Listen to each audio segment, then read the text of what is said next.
They came when our skies were calm, no storms, no wars, just quiet, the kind of silence humanity had learned to distrust, because it always meant something worse was coming. The first sign wasn't the sound of ships, there weren't any. No war drums, no fire from the heavens, just a global blackout. Satellites blinked off, communications died. Then one by one, cities stopped answering. The year was 2091. We thought we were alone. We were wrong, so very wrong. The bridge of the Sentinel orbital station flickered under blood-red emergency lights. Captain Alana Reyes stared at a dead screen, the world map frozen mid-transmission. Half the globe was dark. "Commander," the voice came over the emergency line, distorted by static.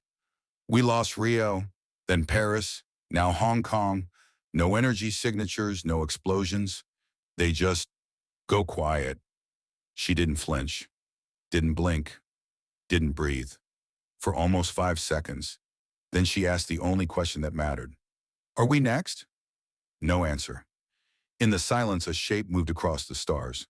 Not a ship, not a fleet. A presence, huge, cold, silent, blocking out constellations like a hand over a candle. It didn't respond to hails, didn't fire, didn't run. It simply watched. Humanity, for all its wars and wonders, had never felt so small. Then the deaths began. Not cities anymore. People, individually, targeted, world leaders, scientists, elite soldiers, gone overnight. In their place, nothing. No bodies, no signs of struggle, just missing time, silent homes, empty beds. At first it felt like a culling, a purge. Then came the message, not in words, in raw thought, forced into the minds of every human on Earth. You are not prey, you are not threat, you are anomaly.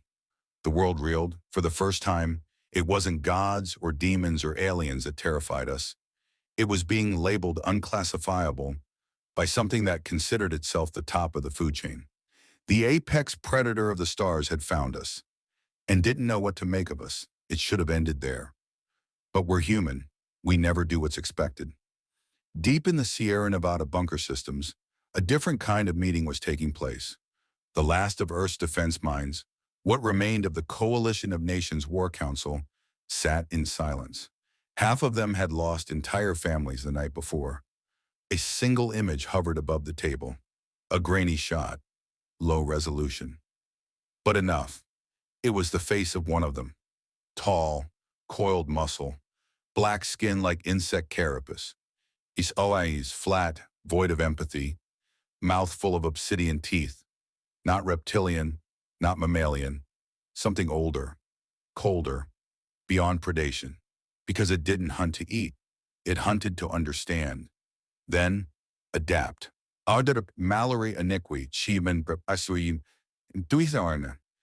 Wu, chief xenobiologist, spoke first. If they're watching us to learn, then we show them something they've never seen.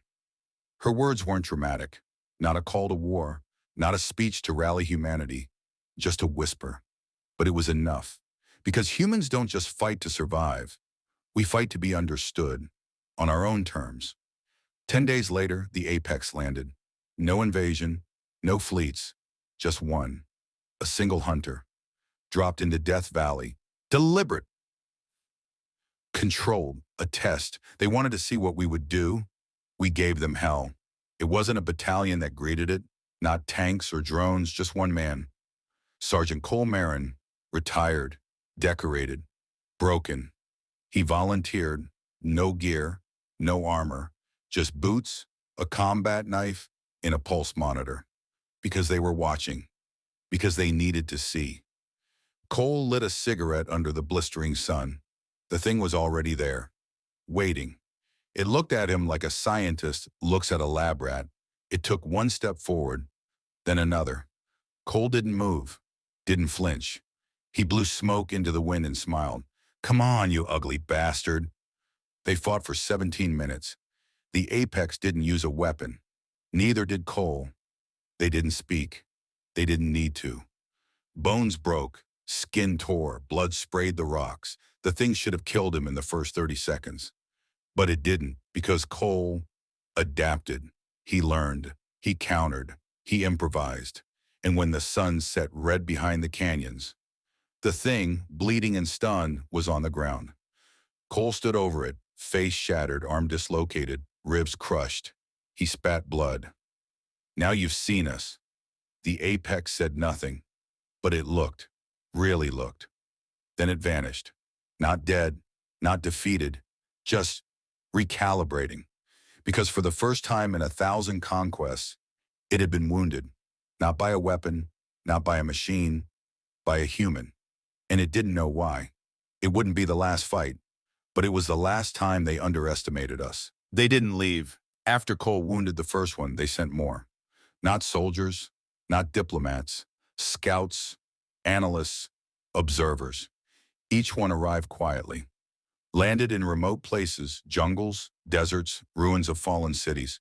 Each time we sent someone. Not an army, not a weapon, a person. Because they weren't studying our guns, they were studying us. And we let them for a while because humans are stubborn. But we're also curious. And somewhere beneath all that terror, we wanted to understand them too. Dr. Mallory Iniqui called it symmetrical stalking. Two predators, testing the dark between them, seeing who would blink first. But not everyone was willing to wait. In orbit, hidden behind Earth's fractured satellite grid, the old Warhawks stirred. Brigadier Shu, commander of the last Cold Iron Fleet, said it plainly: "They are not gods, they bleed. And if they bleed, we can kill them," someone finished. The silence that followed was colder than space. They gave it a name: Operation Pandora. Because once it started, there'd be no closing the box. 12 coordinated strikes, simultaneous, global. Each targeting an active apex contact. Only one survived. The others disappeared. No bodies, no wreckage, just silence. And then came the retaliation, not a bombardment, not a genocide, worse. They took our children, 4,712, gone overnight. No pattern, no ransom, no demands, just a message, burned into every major monument, every city wall, every satellite feed. "We warned you." Pause. It broke us, not because of the loss. We'd known loss, but because we didn't understand why. That's when the fear stopped being fear and became rage. Somewhere deep in what remained of Tokyo, a girl named Hana knelt beside the shoes of her little brother, still sitting neatly by the door. She didn't cry. She picked up a broken data slate, rewired the core, and turned it into a beacon. One that pulsed on frequencies the apex hadn't shielded against. One word repeated across the stars, in every language humanity ever spoke: "Come back." We didn't know if it worked, until they came again. But this time they didn't land in silence. They landed in the open, downtown Cairo, Times Square, Lagos, Mumbai, Rio. Not one ship. 5. Not scouts. Representatives. The moment the first one stepped forward, it dropped something at its feet. A child. Alive. Untouched. Blinking in the sun. Then another did the same. And another. And another. All of them returned. Not a single child missing. Not one harmed. But something was different. In their eyes. They weren't traumatized. They weren't terrified. They were changed. More alert. More focused. Each one could describe what they saw. Not with words, but in drawings, in dreams. Massive vaults of stars, creatures not yet born, memories that didn't belong to them, but lived inside them now. The apex hadn't kidnapped them. They had tested them. And every child had passed. Pause. That's when we understood something terrifying. They weren't here to conquer us. They were here to choose, because something older than memory had told them to. Something they only called the chain. A lineage of evolution stretching back across galaxies. A legacy of apex hunters, each one testing the next. And for the first time, they had found a species they couldn't dominate, couldn't absorb, couldn't classify. We weren't at the top of the chain. We were outside it, and that terrified them. So they gave us a choice: submit and be studied, or stand and be tested. We didn't speak for all of humanity. We didn't vote. We didn't argue, because Cole Marin was already walking back into Death Valley. One more time. This time he wasn't alone. The Apex dropped one of their own again. But this one wasn't like the first. It was armored, enhanced, ready, and it brought weapons. Cole didn't bring a knife. He brought a sledgehammer. Not because it was the best weapon, but because it was the most human. Crude, heavy, blunt, fueled by muscle, pain, and sheer will. The fight was brutal, faster than cameras could track, louder than thunder. Rocks shattered, bones broke. Blood, black and red, splattered the sand, and in the middle of it, Cole laughed, even as he fell, even as the Apex pinned him down. He looked it in the eye and smiled. You think you're the top of the food chain. He spat blood between cracked teeth. But you still think in chains.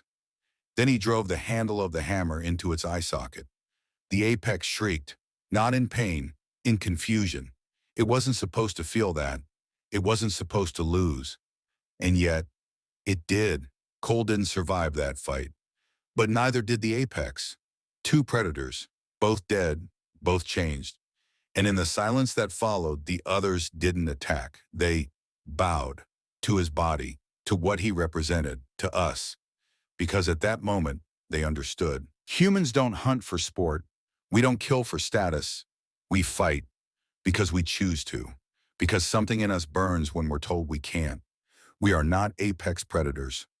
We are the end of predation. And they had finally met their match. They left Cole's body untouched, didn't harvest it, didn't study it, just stood around him, unmoving, until the dust storm came. Then one by one, they backed away, leaving him in the silence he earned. A week later, his hammer arrived at the United Nations. No message, no blood, just the hammer, clean, resting in a container of crystal and bone. But that wasn't the gift. The gift was orbiting Earth, a station, massive, alien, brimming with technology we didn't understand. Yet, docked in geosynchronous orbit, plainly visible to the naked eye. On its side, in clean, unbroken English, the chain bends. For weeks, we didn't go near it. Debated, argued, feared. Some said it was a trap. Others said it was an offering. And a few whispered something else. A dare. Pause. It was an old woman from the Andean highlands who finally broke the stalemate. Naya Vega. 92. No formal title. Just a quiet survivor who once watched a warlord's men take her sons and buried them herself when peace came too late. She stepped into the shuttle alone. Refused armor, refused weapons, just her cane and her breath. They say she didn't speak until she reached the station's heart. There in the middle of the chamber stood a figure, neither apex nor machine. Something older, taller than any human, eyes like collapsing suns. It spoke a word she would never repeat, but it bowed to her and handed her a seed. 1 month later, the seed bloomed in the Atacama Desert. A tree like none on earth, glass bark, silver leaves, branches that hummed when the wind passed. And from its roots, data, not words, not messages, blueprints, for ships that ran on gravitational harmonics, for armor that shizzed with the nervous system, for shields that bent light like water.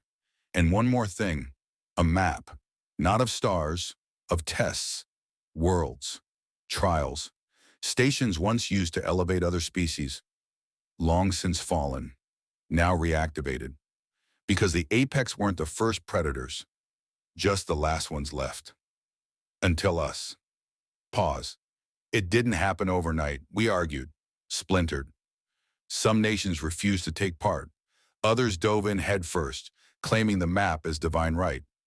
But those who tried to steal the tech, who tried to own what Cole had earned, never made it past Earth's orbit. Their ships came apart, not destroyed, dismantled, as if the station itself knew the difference between curiosity and greed. So the rest of us learned, slowly, painfully, but together. The first mission beyond the station launched 3 years later.